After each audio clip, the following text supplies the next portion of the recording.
So నాకు 3 నెలల సమయం మిమ్మల్ని, ఇది ప్రజాస్వామ్యం, నేను 4 గోడల మధ్య కూర్చొని నేను అడగట్లా. నాకు ఒక 100 రోజుల సమయం కావాలి. ఏం చేద్దాం చెప్పండి, అవునా కాదా? 100 రోజులు సమయం ఇస్తున్నారా? నాకు ఇస్తున్నారా? 100 రోజులు సమయం ఇస్తున్నారా లేదా నాకు చెప్పాలి.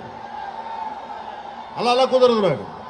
ఎందుకు చెప్తా, మీరు 100 రోజుల సమయం ఇవ్వకపోతే, మీరు 100 రోజుల సమయం ప్రాక్టికల్గా మీరు ఆలోచించండి.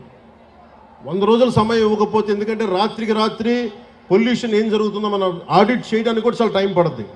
ఆడిట్ చేసిన తర్వాత వ్యర్థాలు ఉన్నాయి అంటే వీళ్ళకి ఎందువల్ల వ్యర్థాలని విడుదల చేస్తున్నారు. ఎందుకంటే మీరు 4 రోజులు ధర్నా చేస్తే 5వ రోజు పరిష్కారం నిజంగా రాదు. ఎందుకంటే దీని వెనక చాలా ఉన్నాయి. పరిశ్రమలు మనం ఇచ్చింది కాదు, వైసీపీ నాయకులు ఇచ్చింది. వైసీపీ నాయకులు ఇచ్చిన పరిశ్రమలు మన కూటమి ప్రభుత్వం వచ్చిన తర్వాత ఇచ్చిన పరిశ్రమలు కాదు.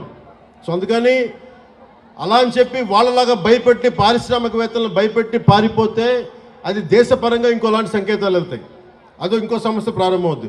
సో మేము ఆలోచిస్తుంది వయా మీడియాగా మధ్యలో పొల్యూషన్ రాకుండా, మన మత్స్య సంపద చనిపోకుండా ఎలాంటి పరిష్కారం వెతకాలి. అలాగే ఓఎన్జీసీ వాళ్ళు మనకి కొంత కాంపెన్సేషన్ పే చేస్తూ ఉన్నారు, ప్రతి నెలకైనా అడుగుతూ ఉన్నారు. అది మేము పెట్టే ప్రతిపాదన కలెక్టర్ గారితో సంబంధిత మంత్రివర్గంతో మేము అడుగుతుంది.